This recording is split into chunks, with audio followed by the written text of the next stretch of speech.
नमस्कार।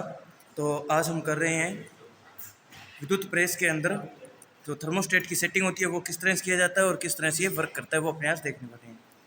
तो मैंने सबसे पहले तो यहाँ पे एक प्रेस को खोल लिया है। आप इसके पार्ट देख लेंगे तो ये हो जाएगा इसका बेस जो कि गर्म होगा, सोल प्लेट हो जाएगी। उसके बाद में ये आ जाएगा हीटिंग एलिमेंट, रोड टाइप का है, ये पूरा पूरा हो जाएगा हीटिंग एलिमेंट। ठीक है।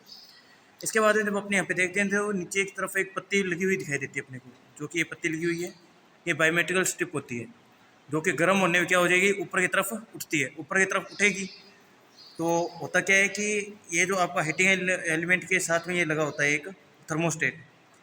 थर्मोस्टेट का काम क्या हो जाएगा, ये जो इसके अंदर स्विच है आप देख सकते हैं, ये वाला जो स्विच है, ये स्विच दूर होता है और इसके पास में चलता है।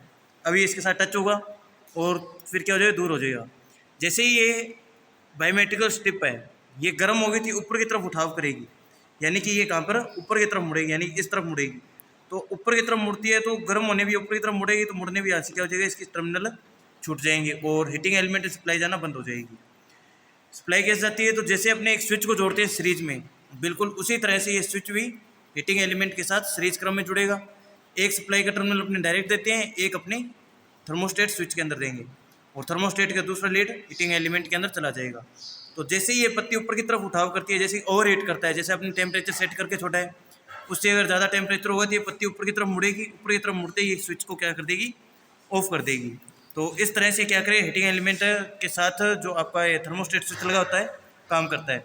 अब अपने देखने वाले हैं कि इसकी सेटिंग किस तरह से करते हैं। कि जैसे अब मैं नया लगा रहा हूँ, ये थर्मोस्टेट स्विच है जो नया है और मैं इस प्रेस के अंदर सेट करने जा रहा हूँ, तो मैं किस तरह से इसकी स्टार्टिंग में सेटिंग करूँ तो वो मैं यहाँ पे आपको बता रहा हूँ।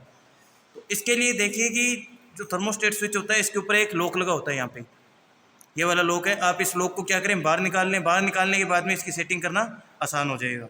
तो अपने इसको बाहर निकालते हैं, अपने इस लॉक को यहाँ से बाहर निकाल लेंगे। कुछ इस तरह से लॉक बाहर निकल जाएगा।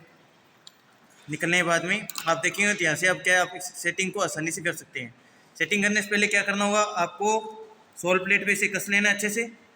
तो यहाँ पर अपने इसको रखेंगे, वो अच्छे से टाइट कस देंगे।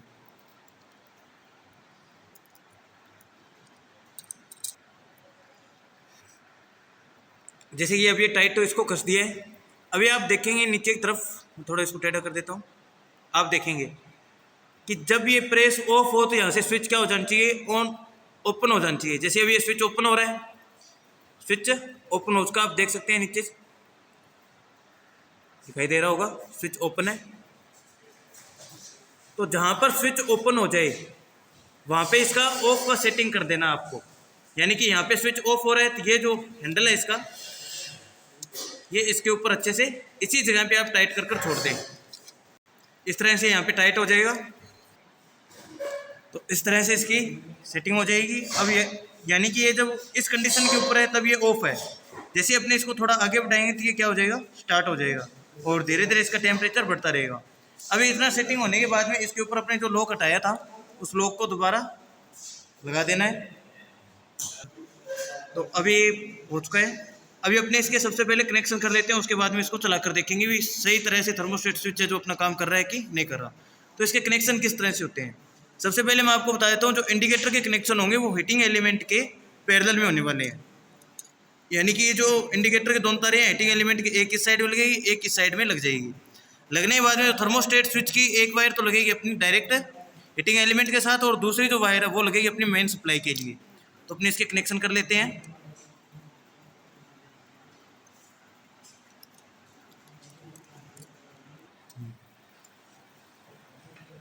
तो ये अपने कनेक्शन इसके कंप्लीट हो चुके हैं। अभी अपने इसको सप्लाई देकर देखते हैं कि सही तरीके से वर्क कर रहा है कि नहीं कर रहा। तो अपनी थर्मोस्टेट स्विच है इसकी थोड़ी सी सेटिंग को आगे कर देते हैं। इतना गर्म होने पे क्या हो जाए, ऑटोमेटिक कट हो रहा है कि नहीं हो रहा। आप इंडिकेटर से पता चल जाएगा, अगर ऑटोमेटिक कट हो रहा है तो इंडिकेटर अपना बंद हो जाएगा, अगर नहीं हो रहा है तो इंडिकेटर अपना जलता हुआ रहेगा। तो चलिए अब इसे अपनी सप्लाई देकर देखते हैं। ये सप्लाई दे दिया है, इंडिकेटर अपना जल रहा है, यानी कि हीटिंग एलिमेंट गर्म होना स्टार्ट हो चुका है। अब अपने इसके अंदर ये देखने वाले हैं कि जो थर्मोस्टेट स्विच अपनों ने लगाया है ये सही तरह से काम कर रहा है कि नहीं कर रहा। ये अगर ऑटोमेटिक कट हो रहा है तो अपना बिल्कुल सेटिंग सही किया है, अगर नहीं हो रहा है तो कुछ इसके अंदर सेटिंग सही नहीं हुई है। अब अपने पता कैसे चलेगा, वो इंडिकेटर नहीं कि थर्मोस्टेट स्विच ओपन हुआ है कि नहीं हुआ, तो अपने इंडिकेटर से पता चल जाएगा, क्योंकि इंडिकेटर अपना हीटिंग एलिमेंट के पैरेलल में अगर ये बंद हो गया, जैसे ये बंद हो चुका है, तो बंद होते क्या हुआ है कि थर्मोस्टेट स्विच है वो ओपन हो चुका है अभी। ठीक बात है, यानी कि जितना आपने इसके अंदर सेटिंग किया था उतने सेटिंग टेम्परेचर हो चुका है, उसके बाद थर्मोस्टेट स्विच ओपन हो गया है। जैसे ये नॉर्मल टेम्परेचर पे आएगा, थर्मोस्टेट स्विच दोबारा से स्टार्ट हो, कनेक्शन बना लेगा अपना, और सप्लाई फिर से स्टार्ट हो जाएगी और दोबारा गर्म होना स्टार्ट कर देगा। ठीक बात है, तो इस तरह से अपने इसके पूरे कनेक्शन होंगे।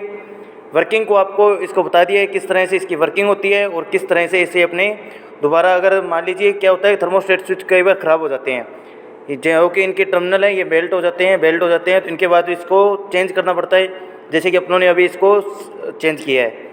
तो चेंज करने पे सेटिंग किस तरह से करते हैं वो आपको इसके अंदर बता दिया गया है। अगर आपको ये वीडियो पूरा अच्छे से समझ में आया हो किस तरह से इसकी सेटिंग वगैरह होगी, तो इस वीडियो को अपने दोस्तों के साथ शेयर कीजिएगा। चैनल पे पहली बार है, चैनल को सब्सक्राइब कीजिए, लाइक कीजिए, कमेंट कीजिए।